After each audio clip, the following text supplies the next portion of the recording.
Hi, good evening. Welcome to the Tokyo College webinar. My name is Hiroshi Ohashi, Dean in the Graduate School of Public Policy and also Professor of Economics at the University of Tokyo. I'll be moderating this session today.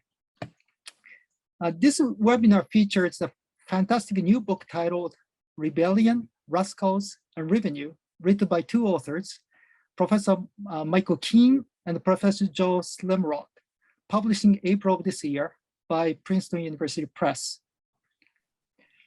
We all know, how painful the taxation is. Tax filing is often unbearably complex, and tax officers are most likely to be cold and unfriendly, and they chase us, whenever we make mistakes. If you are the one that, who share my feeling, you should read this book. This book will completely change your perspective of the world of taxation. The book has plenty of intriguing episodes that illustrate the art of tax collection, bizarre forms of tax avoidance, and vividly describe incredible people who invented them. Even if you are most experienced in the practice of taxation or well-versed in taxation history, you will still learn a lot out of this book, including the discipline of economics. The authors are extremely knowledgeable and well-read over the 2,000 years of human history in taxation, stretched from the east to the west and compiled into a little masterful piece. The authors are, as you know, world-renowned scholars, both in academics and practices of taxation. And I'm very thrilled to have them both on the stage today. Let me introduce each of the authors. Professor Michael Keen has been Deputy Director at the International Monetary Fund. Before joining IMF, Mick was Professor of Economics at the University of Essex. He was visiting professor at the Kyoto University in the meantime. He was President of the International Institute of Public Finance and the founding co-editor of International Tax and Public Finance. I'm also very happy to announce today that September 1st, exactly today, Mick becomes Ushioda Fellow at Tokyo College. So I guess this is the first appearance for Mick as a colleague at the University of Tokyo.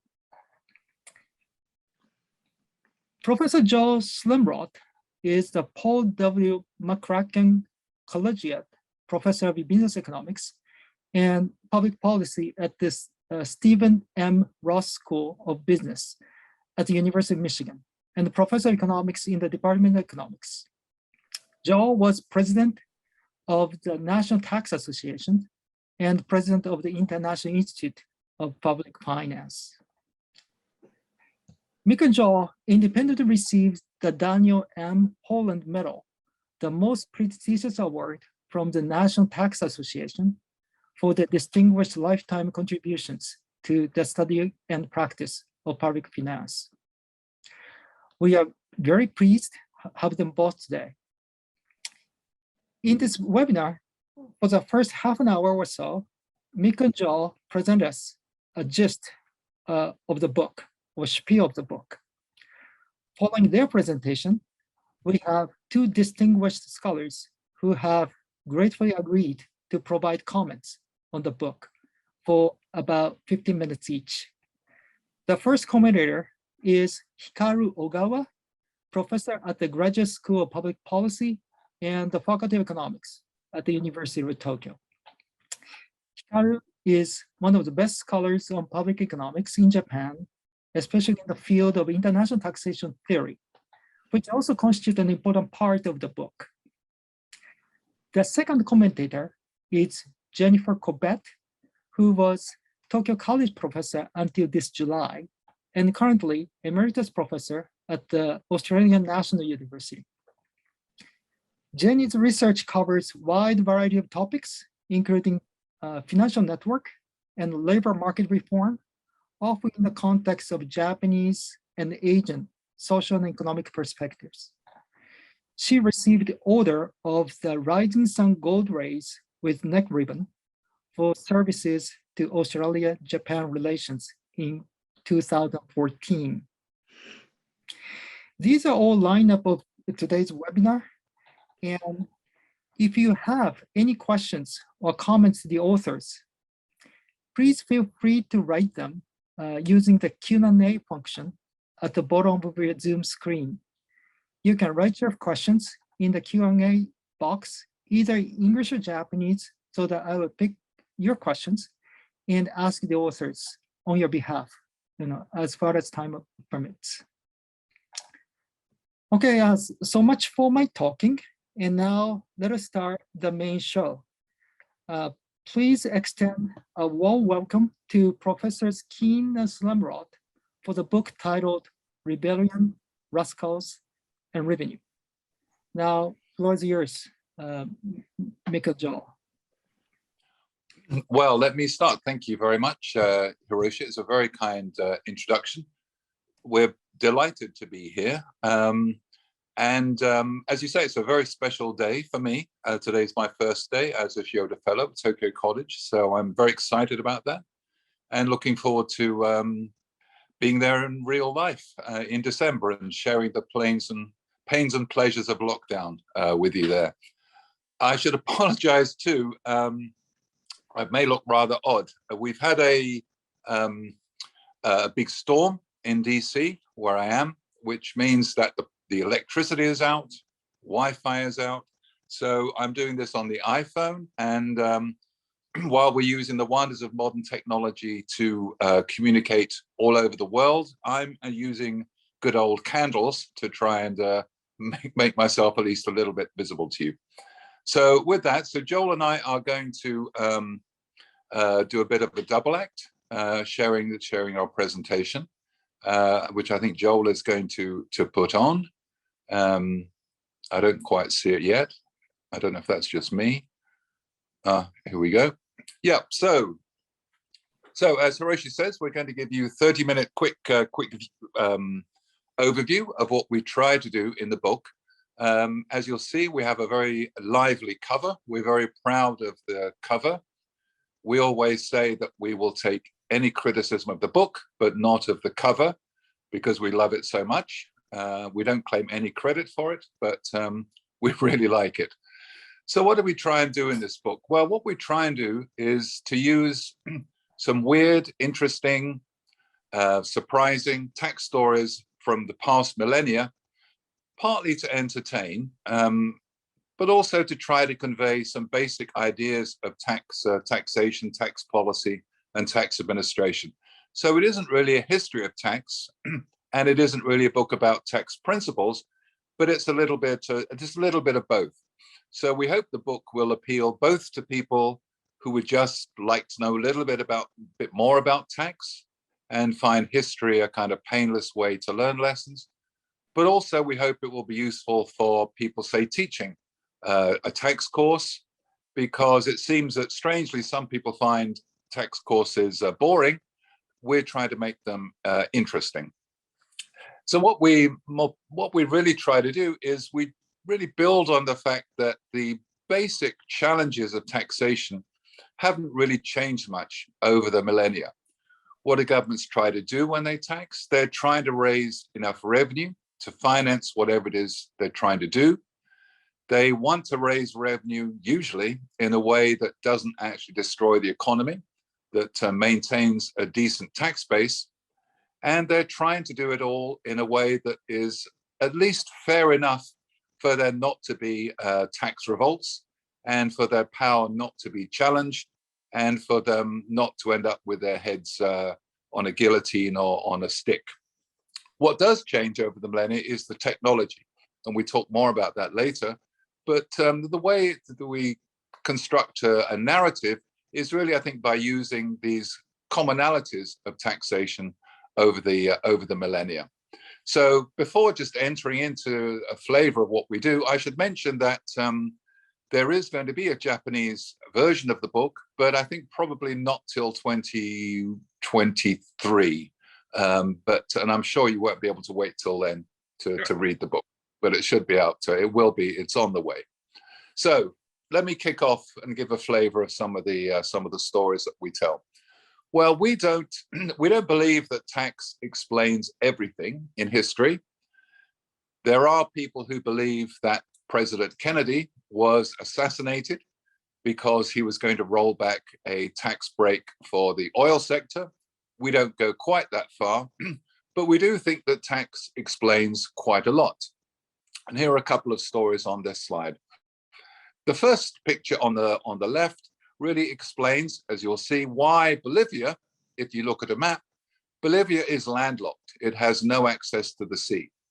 Well, why that is, that goes back to the one example we have of a war that was really very directly triggered by a tax issue. And the story is as follows. In the mid-19th century, there was a part of Bolivia called Atacama that was basically desert. So nobody really cared very much who owned Atacama. But then valuable deposits were discovered there, nitrates and guano. A lot of Chilean companies moved in to extract these resources. And Bolivia imposed an export tax. Now, when they imposed the tax, they included what we would now call a fiscal stability clause, which meant they promised not to change the tax rate for, I can never remember, 10, 15 years, something like that. But you can guess what happened. They did change the tax rate. They increased the tax rate, and Chile promptly invaded. That brought about a real serious war that you can see. This is a real serious battle, very bloody war, in fact, known as the 10 Cents War from, I think it was 1879 to 84, I think. Brought in Peru. Peru entered the war because they had a secret treaty with Bolivia. And as you can guess from the headline, Bolivia lost, and they lost this province of Atacama, which became part of Chile, a very prosperous part of Chile. And so that is why, even if taxation doesn't change everything in the world, it does sometimes change the map of the world. And this dispute actually still carries on. Just a couple of years ago, there was a decision in the International Court of Justice that I believe went against Bolivia, but Bolivia is still disputing this loss of territory. And we are told that in the annual Miss Bolivia contest, there is still a contestant from the missing province of Atacama. The second story, the one on the right, this is a story that, as far as we know, has no real tax implications at all, but is just kind of interesting and shows that tax people do sometimes have interesting lives. So what this is a picture of an event just prior to the First World War, when Madame Caillaux, who was the wife of the Minister of Finance in France, paid a visit to the editor of the leading newspaper, Le Figaro, and when he returned from lunch to find her waiting for him, she shot him dead. She shot him 4 times. So what was the issue here? Well, the issue here was that Joseph Caillaux was a big advocate of introducing an income tax. He was also in favor of rapprochement with Germany. Neither of these two things were very popular. So Le Figaro, the newspaper, had a campaign against Monsieur Caillaux, and they were about to publish some amorous letters that he had written to his wife, who you see in the picture. What was the problem? Well, the problem was he'd written those letters when he was married to somebody else. So this was going to be a big scandal. And so Madame Caillaux decided to take things into her own hands and murdered the editor of Le Figaro. And in fact, if you look at the newspaper, the French newspapers for 1914, it was really only the outbreak of the First World War that knocked the story of Madame Caillaux off the front pages. And if you're wondering, she went to trial for murder and she was acquitted on the grounds that this was a crime of passion.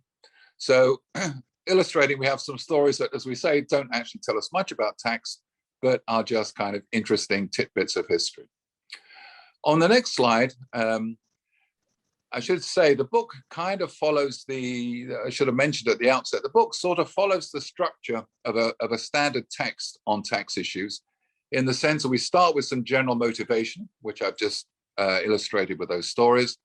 We talk about fairness issues, then we talk about efficiency, excess burden, turn to administration, pay some particular attention to international issues. So this slide is illustrating some of the themes that come out in our discussion of fairness. And I certainly learned a lot reading the book, or writing the book, about the many ways in which governments have tried to establish tax systems that were reasonably fair. In my own country, for example, we have had taxes that were based on social class, so that the Duke would pay more than an Earl, which is in a way a rather clever tax. Governments have taxed by proxies for well-being, which might be, as we'll see, the number of windows in your house, could be the things you consume.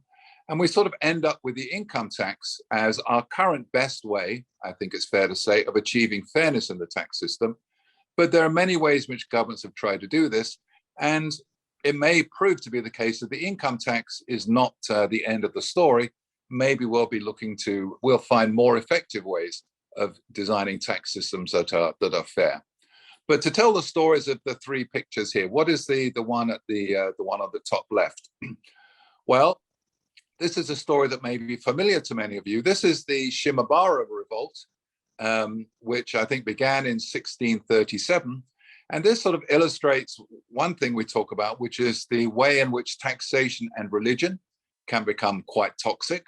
So the story here, as you may know, is that there was a daimyo in the region Shimabara near Nagasaki who wanted to build a wonderful new castle, imposed extraordinarily heavy tax rates, up to 60% of output being taken, in a region that was predominantly, or was very largely, Christian. So this became a sort of a spur for a revolt by the Christian community, extraordinarily barbaric methods to enforce the tax, which you can see at the top left, ended, of course, with the defeat of the Christians. But a couple of lessons came out of it. I think one interesting feature was, and you should tell us if this is incorrect, we're told that it was the daimyo who prompted the revolt was actually executed as a consequence. And we claim, we hope this is true, that he was the only daimyo to be executed during the Tokugawa period. Another lesson is that the government kind of learned a lesson, because relatively soon afterwards, the tax rates were very substantially reduced. So I must say that one of the things I want to do when I come to Japan is visit the area where I think there are still some monuments to this revolt. What's in the bottom left? Well, this is a gentleman called Baibura, who is a national hero in Sierra Leone, because he led a revolt against the British in 1898, which was in response to a tax that had been levied on huts, on the dwellings of the natives, and it was a very bloody revolt. Eventually, as you will guess, put down by the British. But one of the lessons there was, and also in Shimabara, it wasn't really only the tax itself. In Shimabara, there was the persecution of the Christians. In Sierra Leone, the tax interfered with all kinds of established property rights and relationships of the local community. And that was as much a source of the spur of the revolt as the tax itself.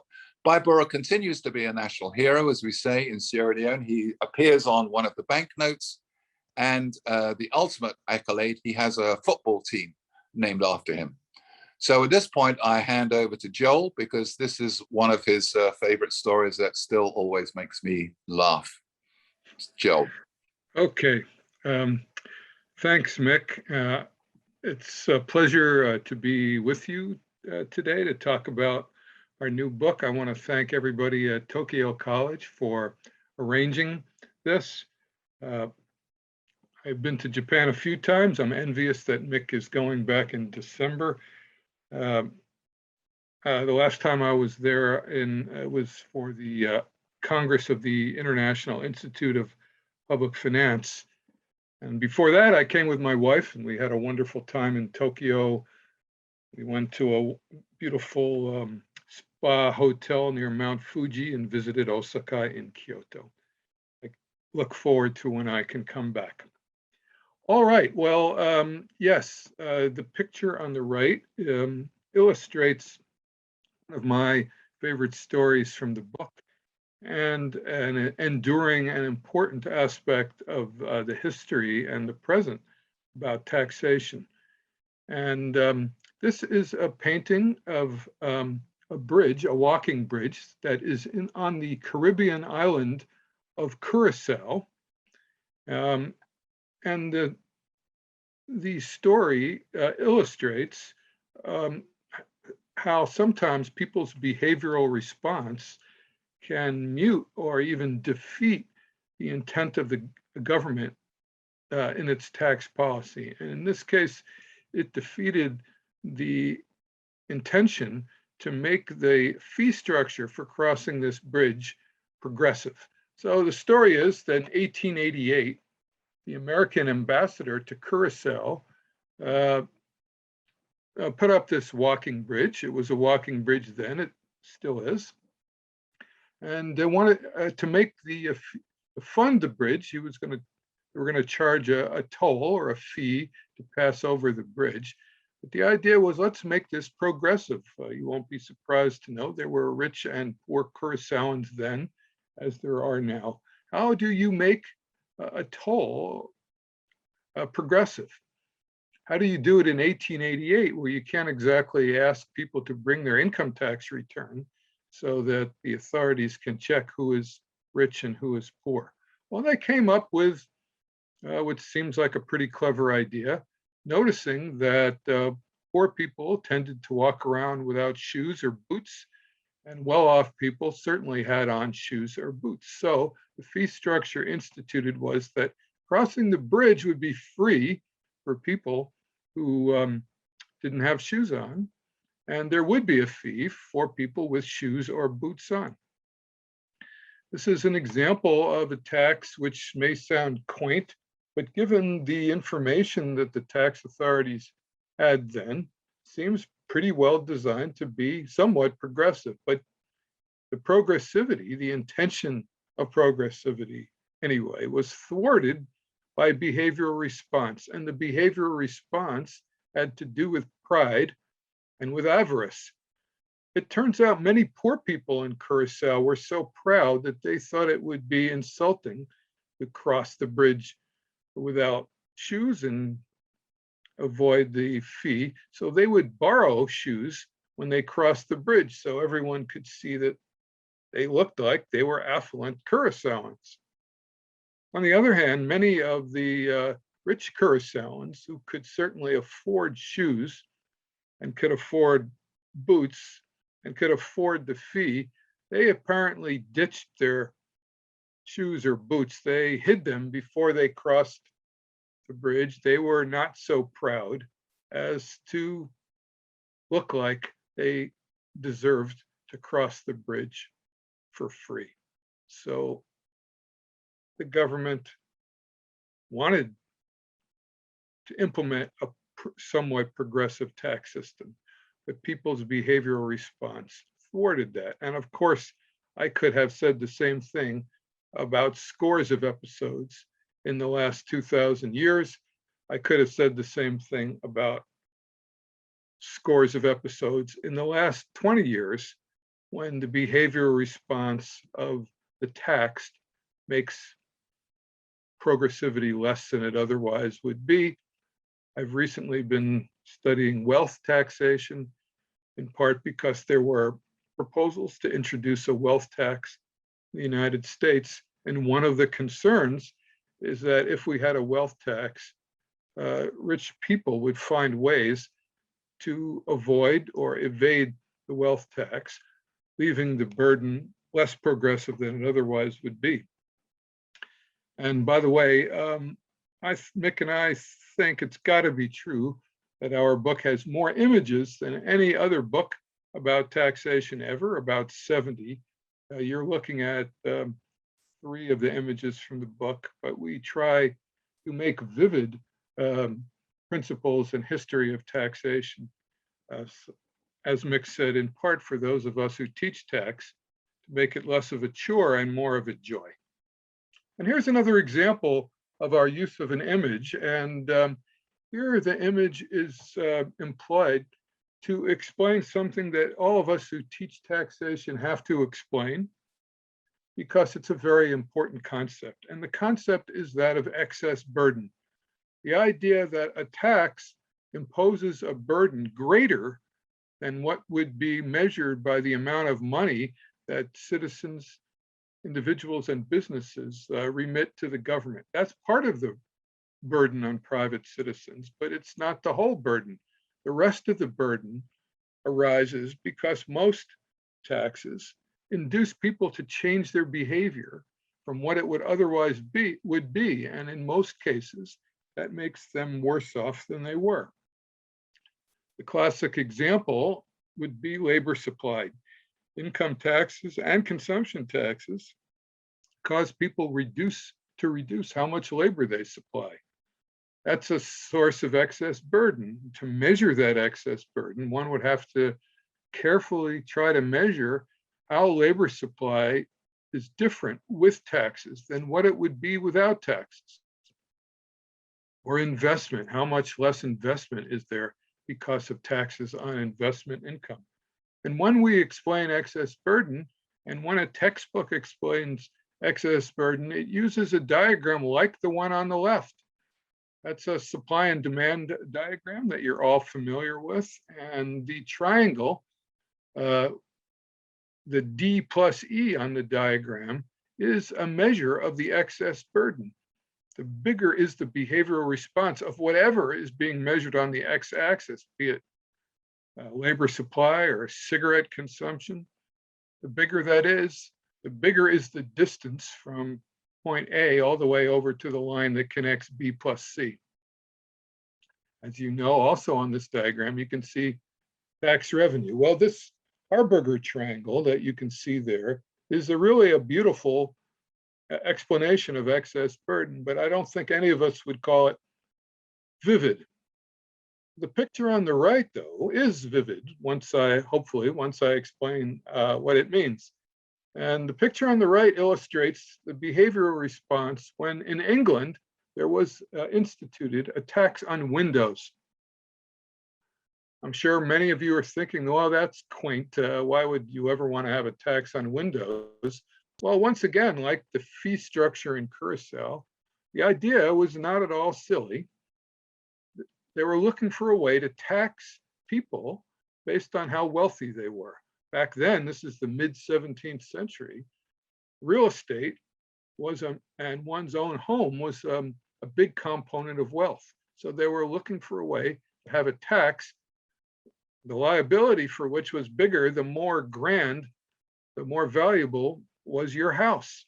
Well, that was before what we in the US have Zillow.com. I don't know what there is the equivalent in Japan that values people's homes, but it struck them that there are visible indicators, easily measurable indicators of how grand a house is. They first tried a tax on fireplaces or hearths. The grander the house, the more fireplaces, so let's do that. The problem with a tax on fireplaces is that to verify the number of fireplaces a house has, the tax inspector had to enter the house, a violation of privacy, many thought. So after a while, they switched to a tax on windows. You can measure the number of windows, or even you can count the number of windows in a house without entering the house. And so there was a tax on windows. What was the behavioral response?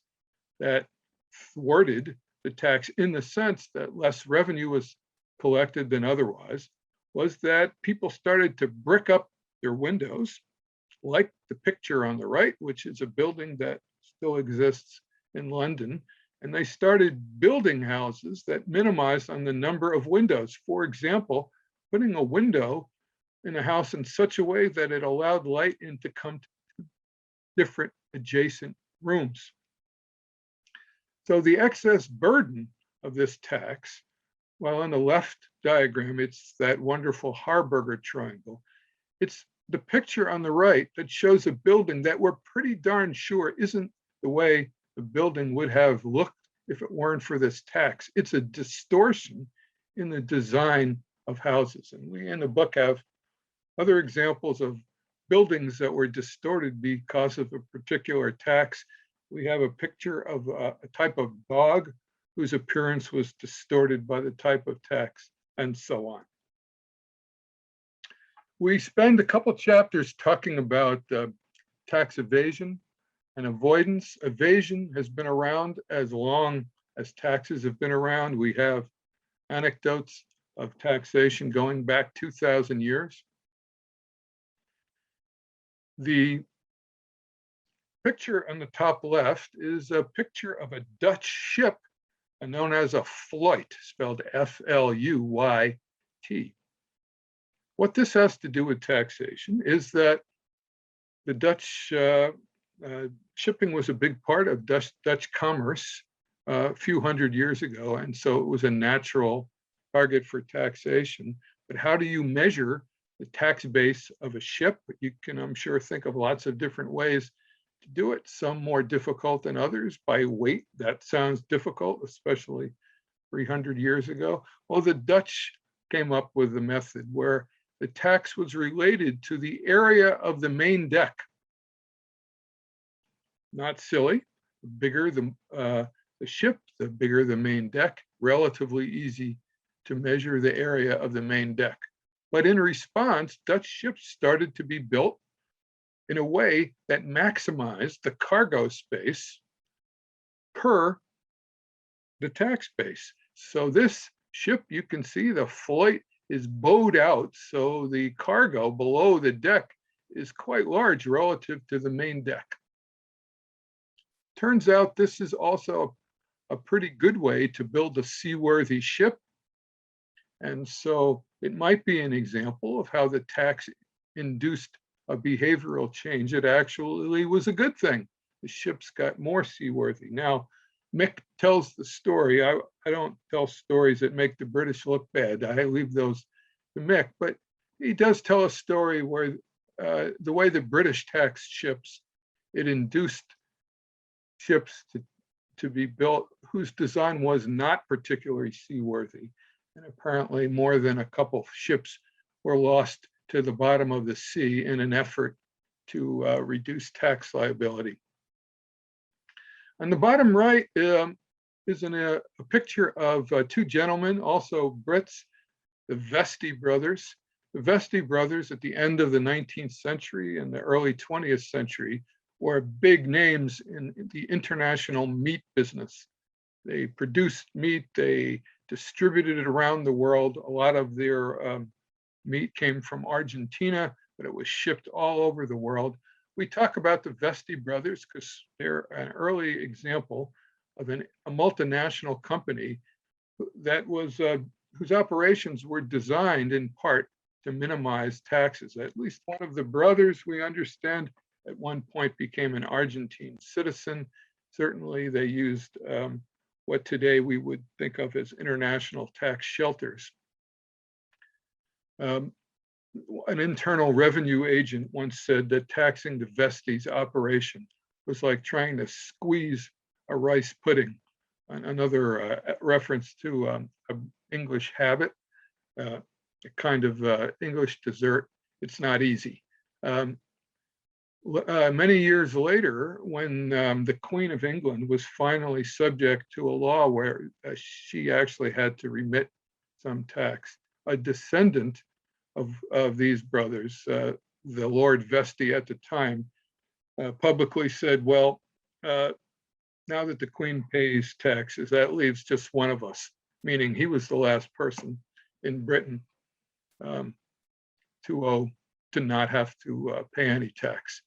This slide illustrates that it is a lot easier to come up with vivid examples of tax avoidance, legal ways to reduce your tax, like the upper left-hand corner, but a lot harder to come up with vivid images of tax evasion. Not surprisingly, the evaders are trying to hide their activity. And so this picture of the two Vestey brothers is as vivid as we can get about tax evasion. Okay, I'm going to start on this slide, then I'm going to hand over to Mick to finish up. We spend some time in the book talking about the art of tax administration. 2,000 years ago and today, No country can just announce a tax system, can just publish a tax code and then sit back and let the money roll in. Maybe for a while, some people will remit the tax, but as soon as they realize that nobody is watching or paying attention or enforcing the laws, the revenue collected is going to start to go down fast. And so taxes have always come with tax administrations, and the art and science of tax administration plays a prominent part in our book. The image on the left is from China. It's what is known as a Xi, in English spelled J-I-E. The Xi was used to administer and enforce taxes on shipping up the inland rivers of China. The idea were there were these two things on the left. You can only barely see the one on the top, but the one on the top is exactly the same as the one on the bottom. The ship would get one of these, and the tariff agent on the port and the river would get the other one. So when the ship came through, having this G indicated that some or all of the cargo was exempt from the tax. And so the ship would come into port, would meet the custom official, would present the ship's half of the G. The custom official would match it up to his G, and if it matched up, the ship could unload its cargo and proceed without tax. So it's an early example of the use of a pretty clever, for the time, kind of technology.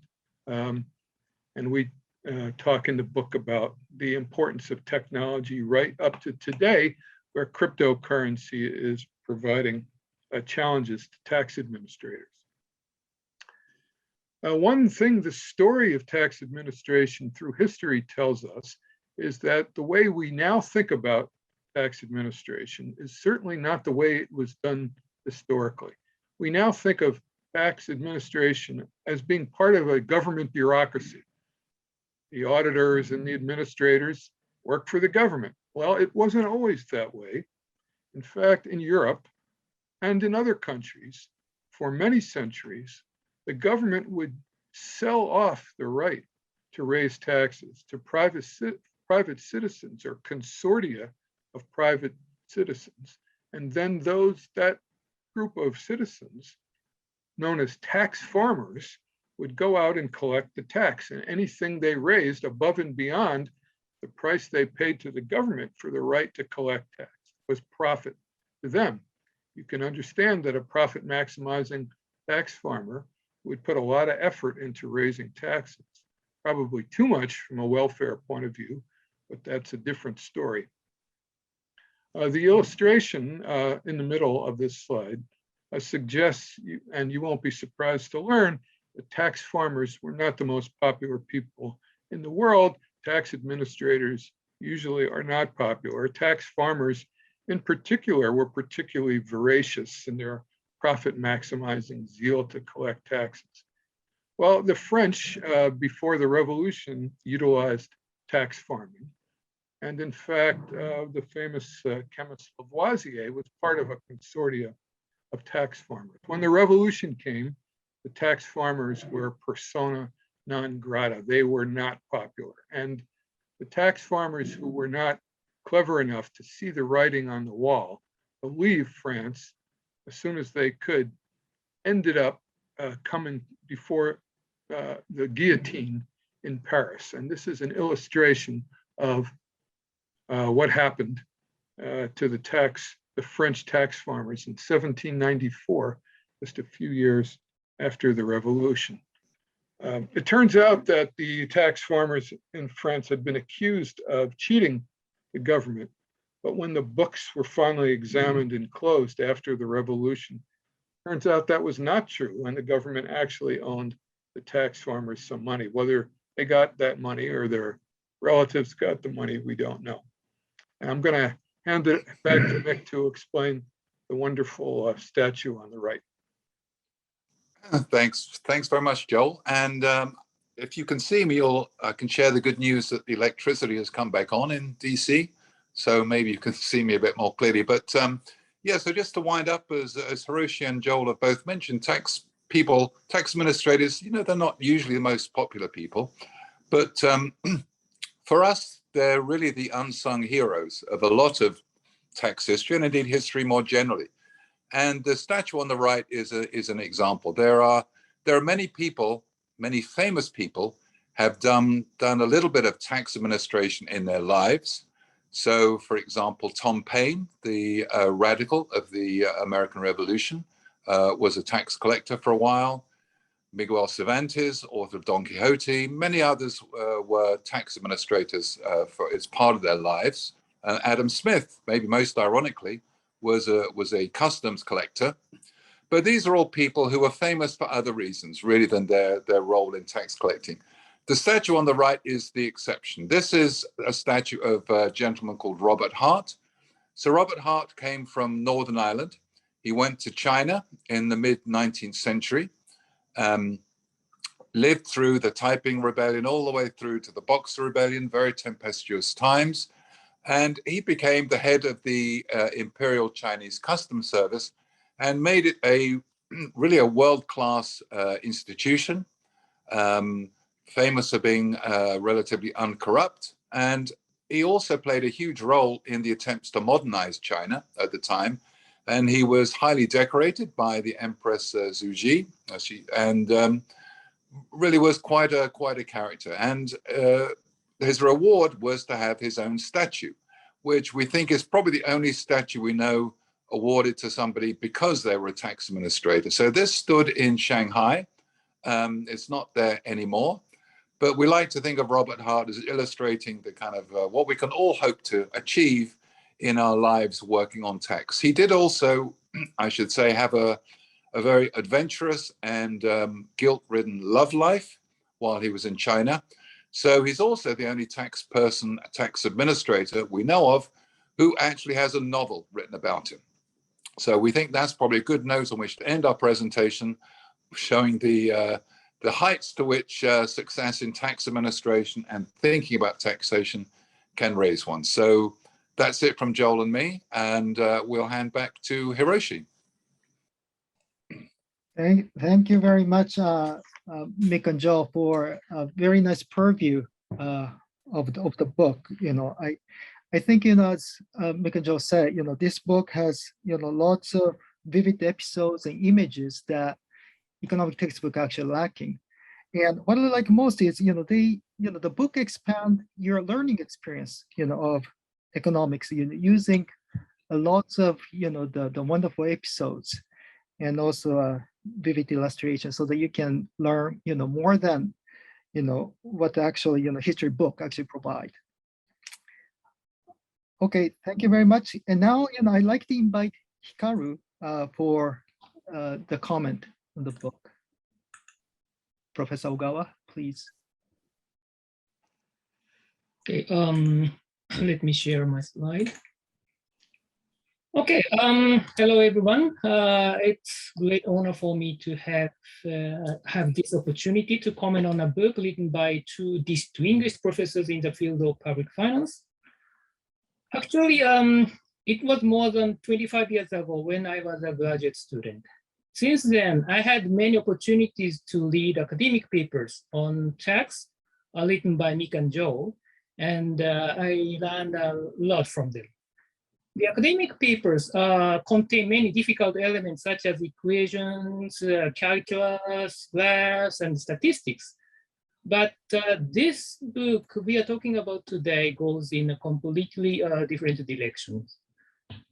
So there might be a bit of overlap with the content presented by the two authors, but I quickly review the book first and explain some of the points that potential readers can take away from reading this interesting book. Then I would like to talk about what I liked about this book and make simple questions that I would like to know. I begin my talk with the content and the goal of this interesting book. This book could be a story about more than 2,000 years of tax history and introduces many anecdotes of the struggles of those who impose tax and those who are imposed on. This book is full of concrete real case examples and funny anecdotes about the behavior of taxing governments and taxed citizens in various countries.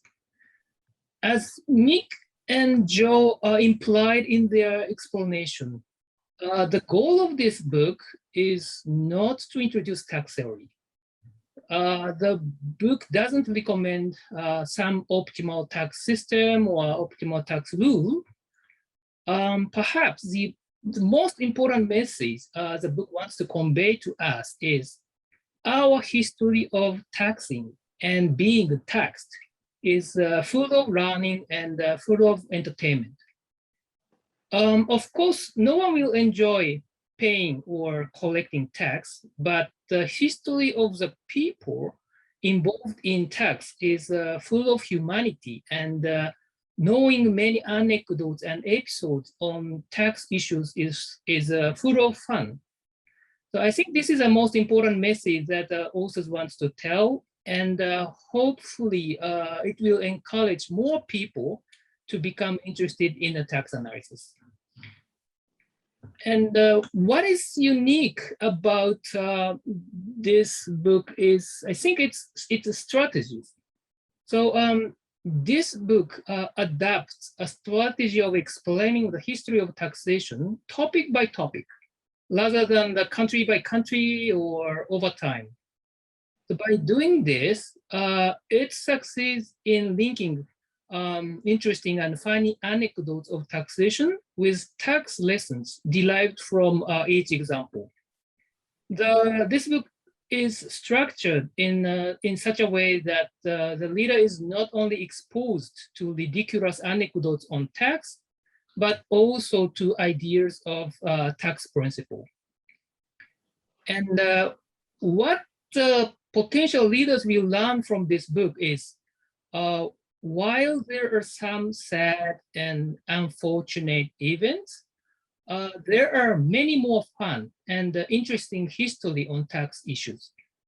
And this book turns our image of taxation as dry and boring into an excellent subject for thinking about the behavior of people, especially tax collector and taxpayers.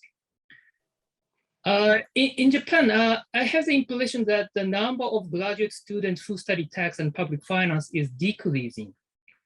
Probably because most of the problems related to public finance in Japan are very, very difficult to solve, and they have no happy stories.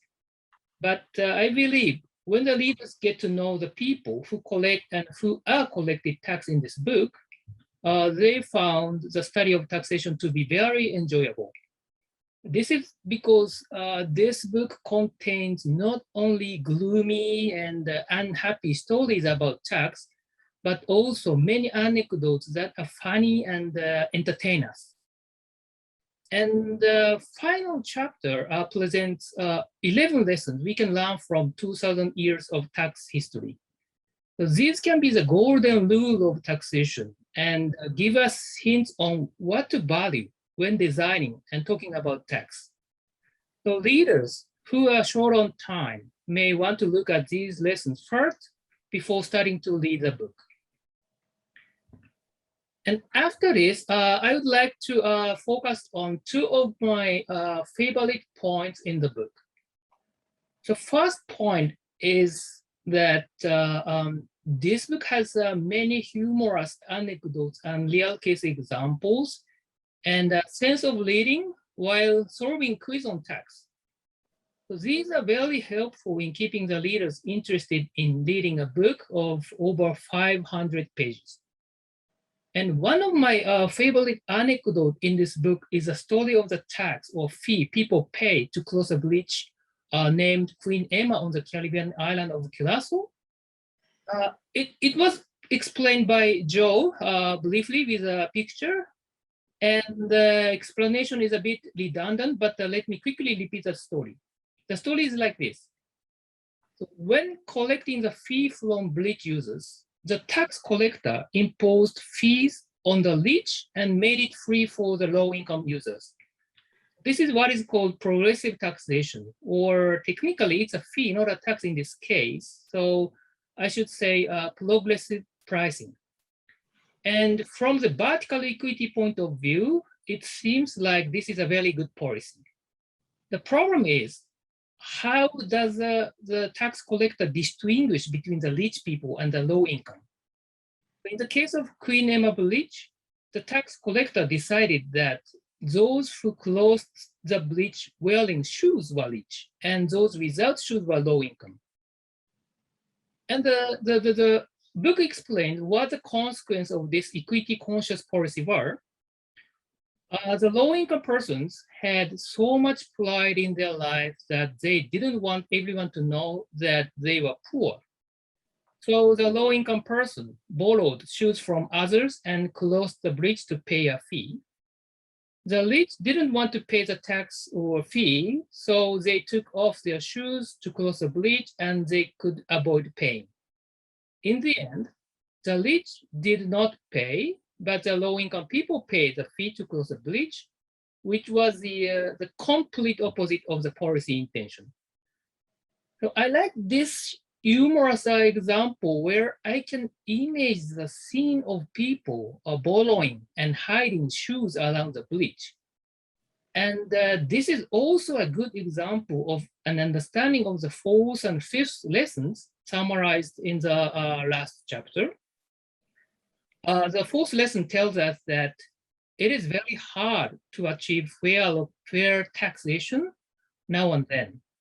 And in this example, the policy of fairness resulted in low-income people paying the fees and rich avoiding paying.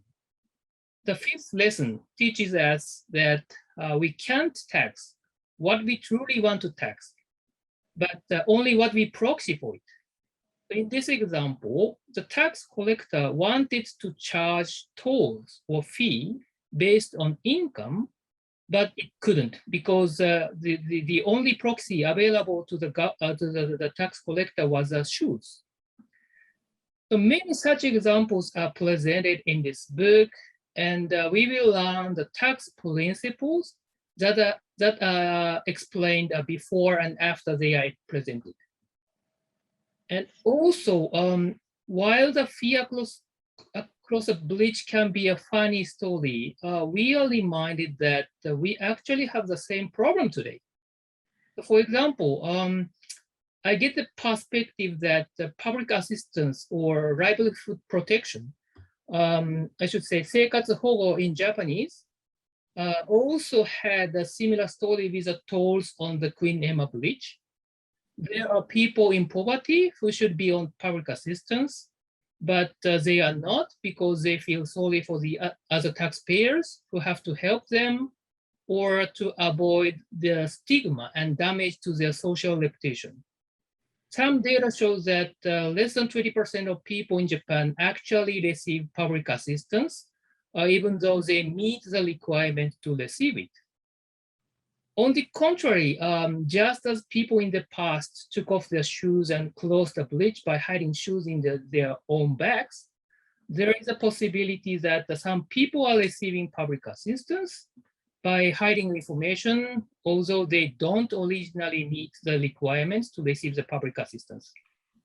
So what I want to say is I really like this book because it goes through a series of stories, first entertaining us with funny anecdotes, then teaching us the principles of taxation, and finally making us think about our current issues.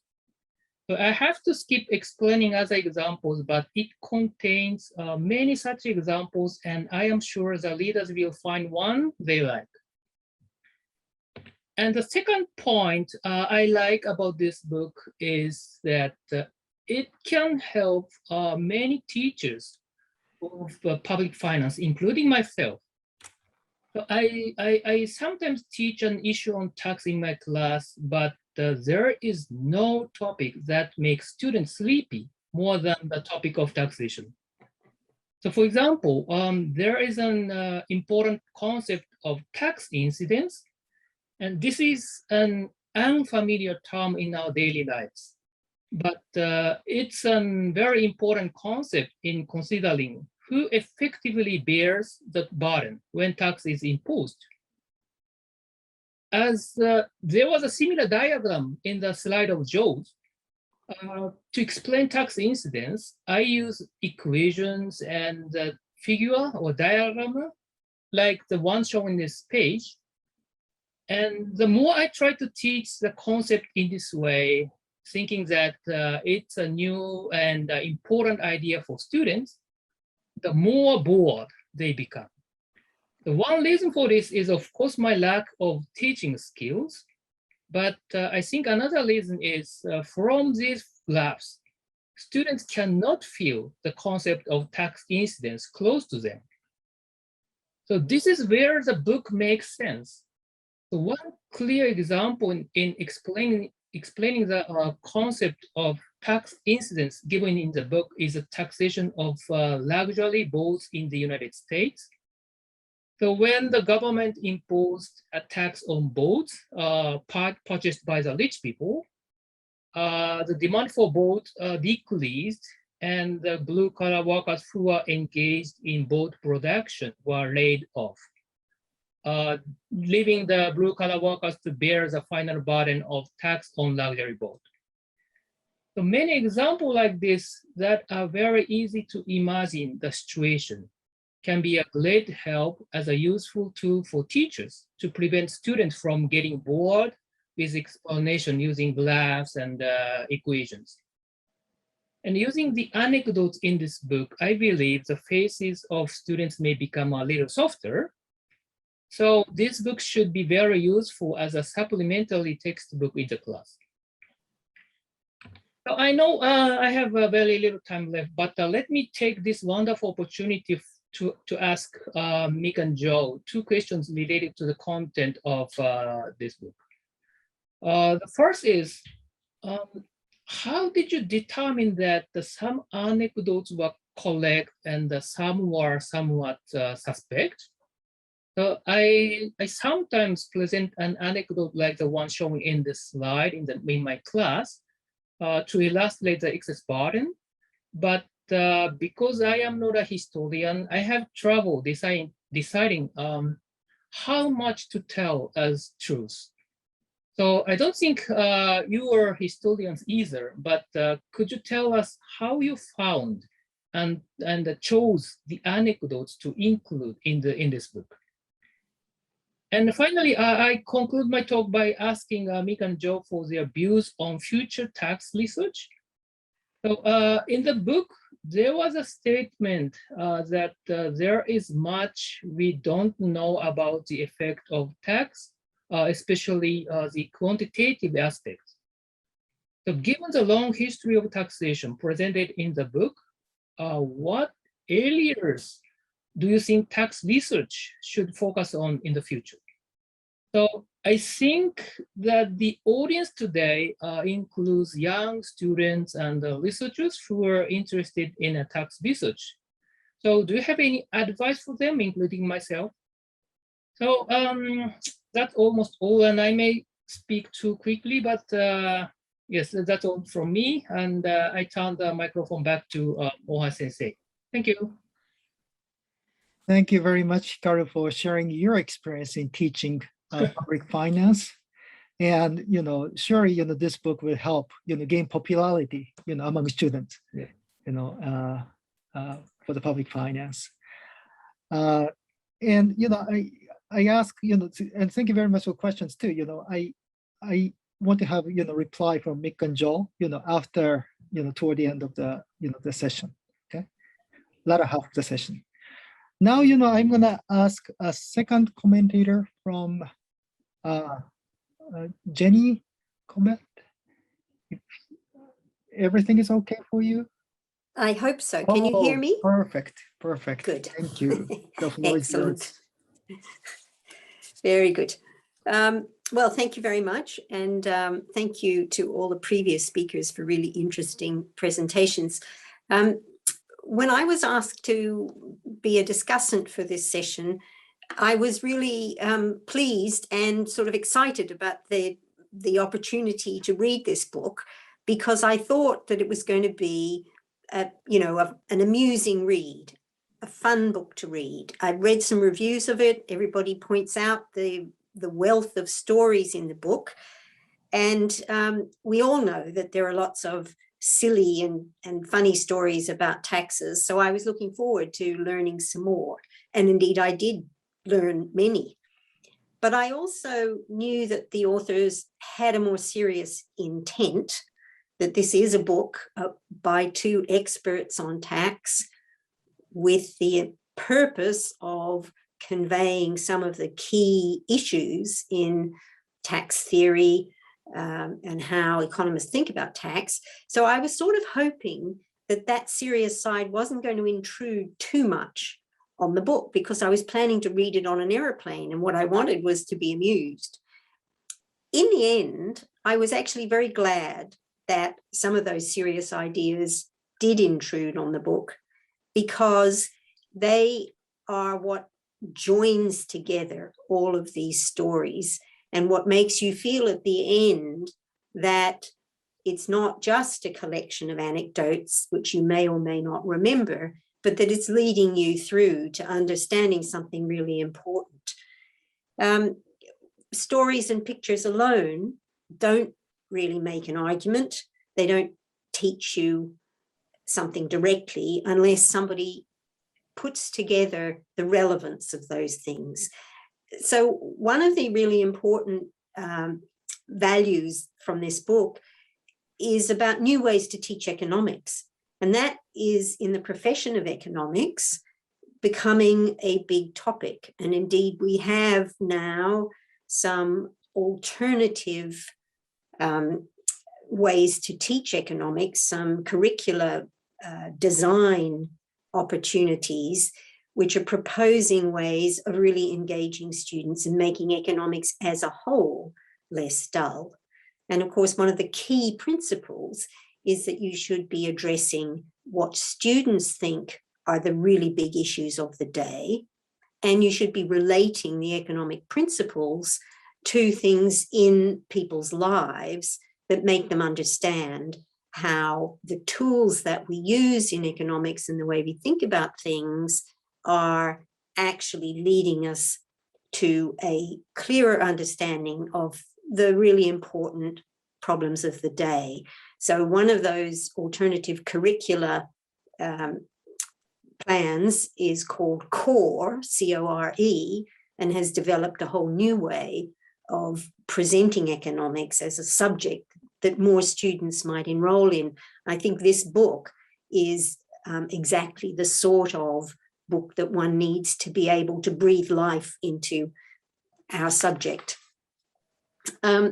One of the other things that I think is astounding about this book is the way in which the authors have mixed together those tax principles and the stories, and the way in which they've structured the book.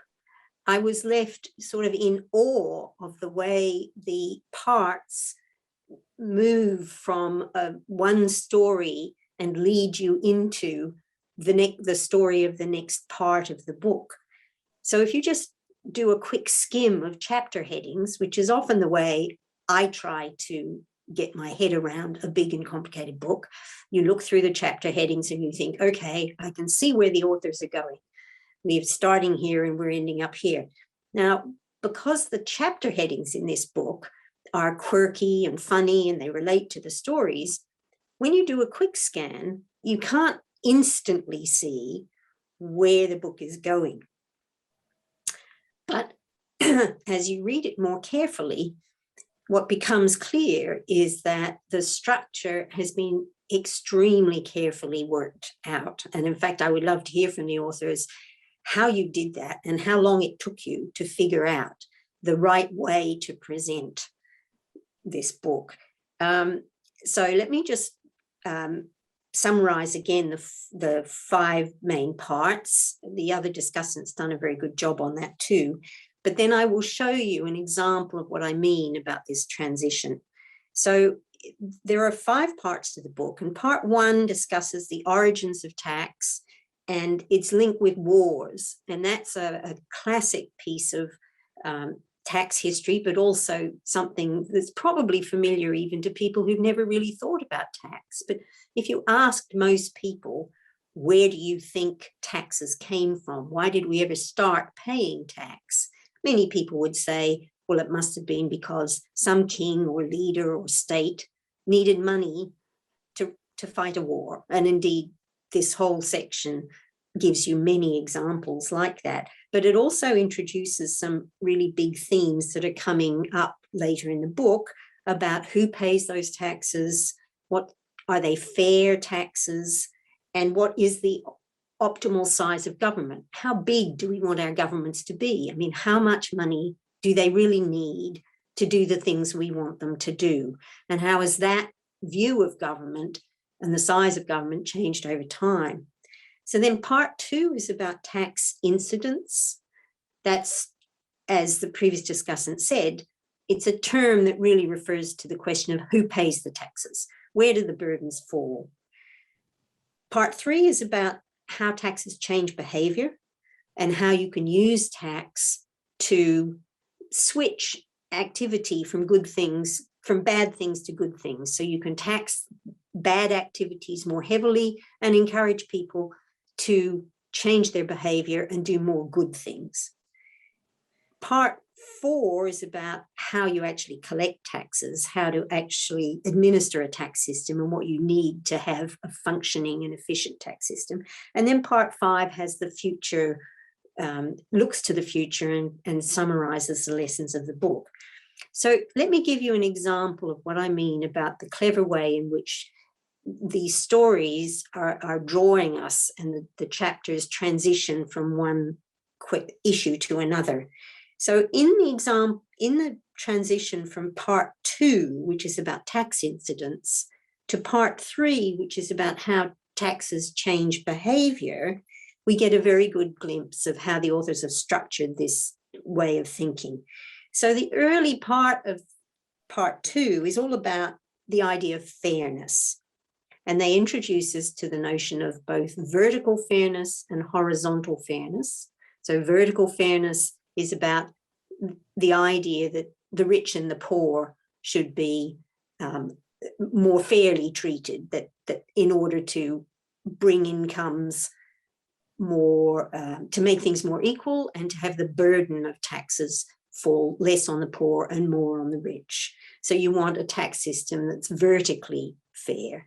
You also want a tax system that's horizontally fair, that people are not discriminated on the basis of their gender or their race or anything else. And they show that this is actually quite difficult to achieve.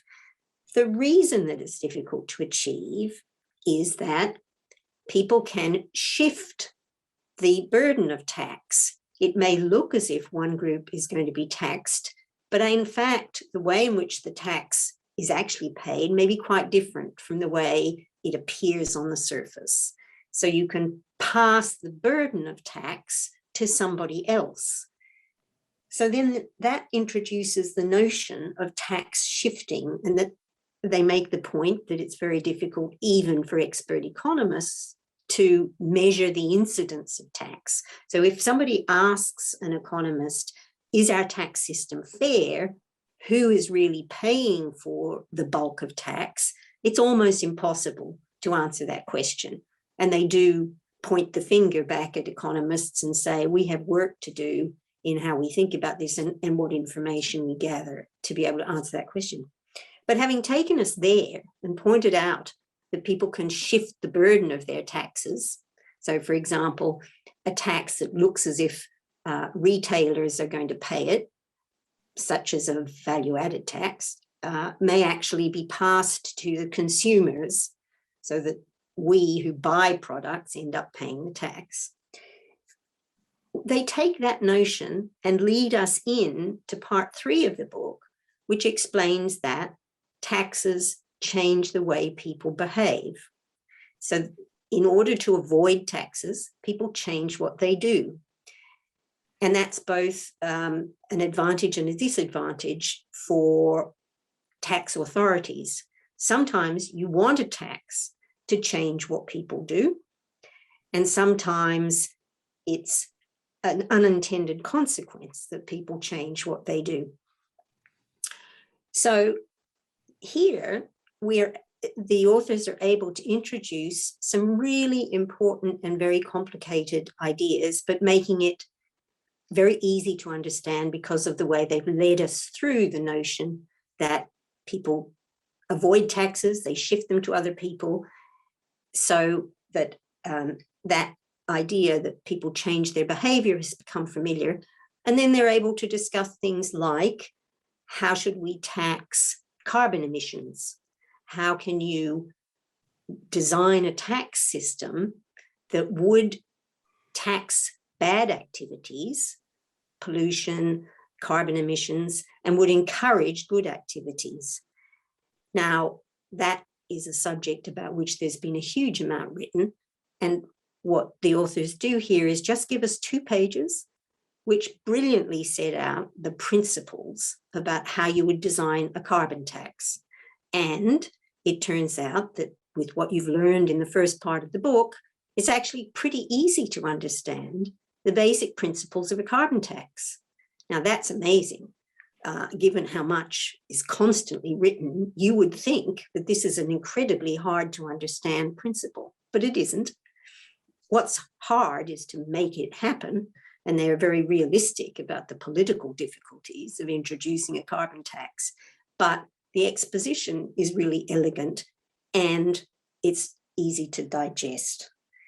So I think that, that's really one of the great strengths of the book. It's not just this terrific collection of stories, but the fact that through those, your aversion to thinking about hard questions like carbon tax disappears. You get the general idea of a carbon tax in a very easy to follow sort of way. And that, of course, leads you on to being able to understand the final sections of the book about the future, where we need to go in future, and the principles of taxation. I think there's another example of the way this works also in part 3, where the authors introduce us to the notion of an optimal tax. So having discussed fairness and having introduced the idea of the efficiency of a tax system, that it's actually very difficult to implement a tax system that is both fair and easy to collect and gives you the revenue you want.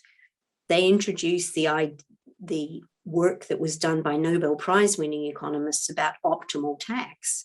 And again, give us in 2 pages a wonderfully clear description of the problem of optimal tax, which in mathematical terms is horrifically complicated and difficult to understand.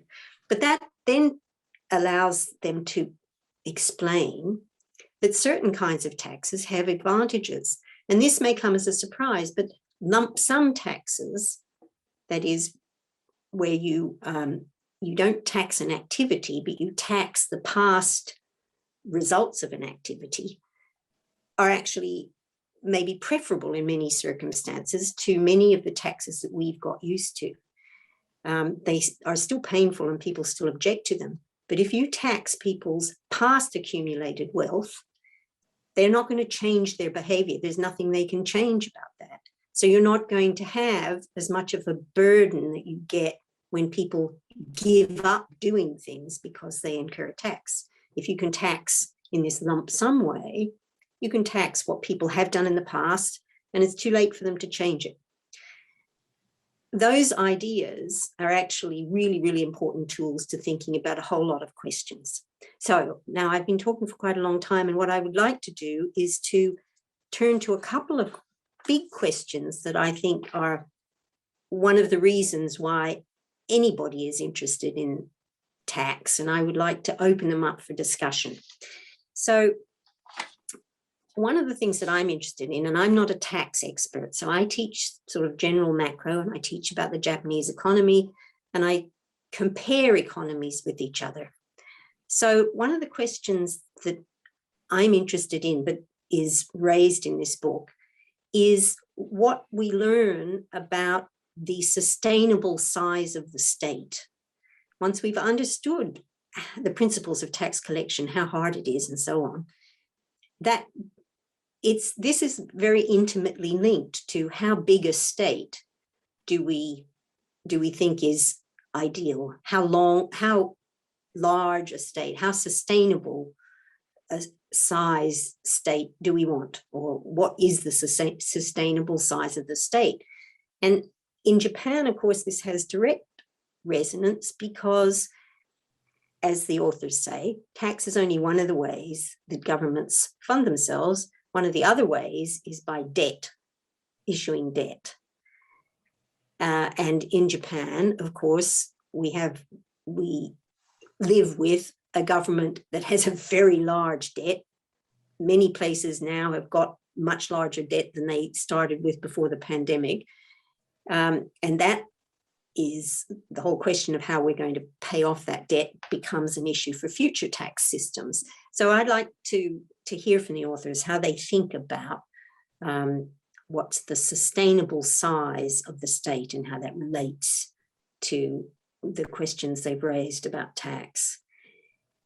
Another set of questions that I'm interested in are around what are the main drivers or causes of different levels of tax acceptance or rejection across different countries. So what I mean here is do you think that there are some principles that explain why taxes are more acceptable, certain taxes are more acceptable in one place than another? So really it's a question about whether, in a sense, culture matters in these tax, in what makes an acceptable tax system. You do say in the book that language matters, and there's some great stories about how putting pejorative, bad names onto a tax can make it very much less acceptable. So that language clearly matters. But I wonder if you think that culture matters. And here I have some examples in mind. So, for example, it's very puzzling when you look at Japan about why Japan tolerates very large debt levels from government, but is incredibly against, very allergic to small rises in consumption tax. And there are examples that you give, but there are examples from Japanese history about governments that have been brought down by really trivial increases in consumption tax. So there's a sort of disconnect in what is acceptable and what isn't acceptable. Another example from Japan is about television licenses. And I guess, in a sense, television licenses are a form of tax. So they're called different things. They're called fees. In Japan, they're a fee for it's a contract fee for the broadcast service. But the feelings about this run so high that there is actually a political party called the Save the People from the NHK Party, which is all about the fact that people don't want to pay that TV fee. So I will stop there and leave you with those questions, but thank you for the opportunity to read this great book. Thank you very much, Jenny, for expounding on the structure of the book and also asking two big questions, the very intriguing by Japanese. So in the remaining time of 10 minutes or so, I wish to get a reply from Mick and Joel. And in the meantime, we have 5 or 4 few questions, from the audience. So let me read briefly, the questions. So you can pick, which question you wish to reply. Okay.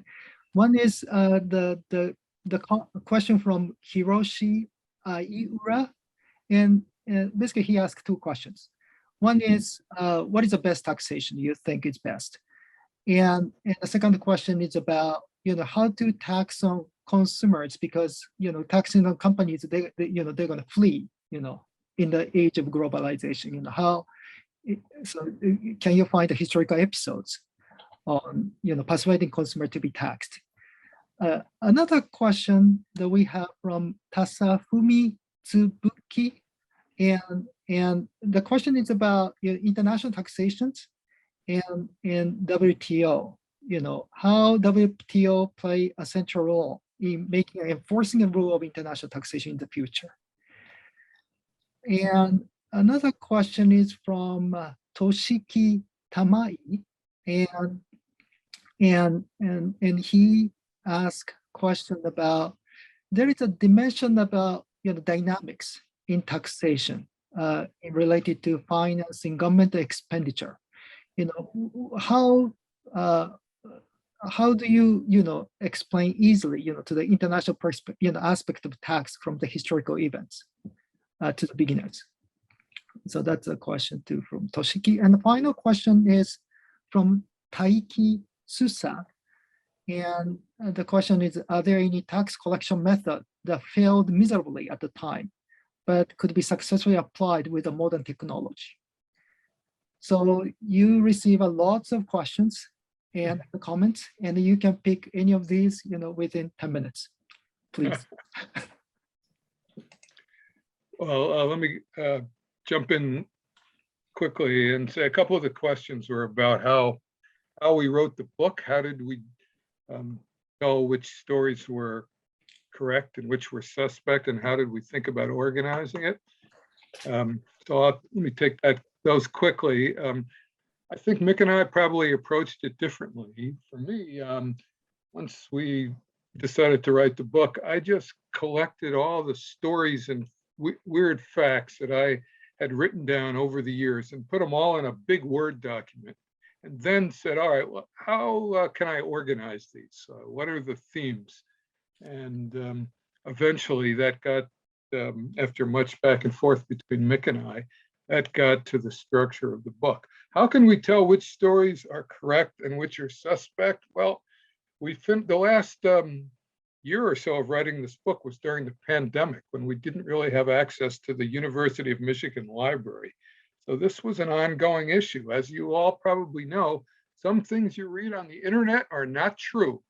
And so there are a few places in the book where we tell stories we love, and then in the end say, not really sure this is true. We tried our best, but reader beware. And let me just close by addressing the question of the important research topics of the future. I mean, the important issues of the future for all economies, and not just about tax, I think are inequality, the impact of globalization.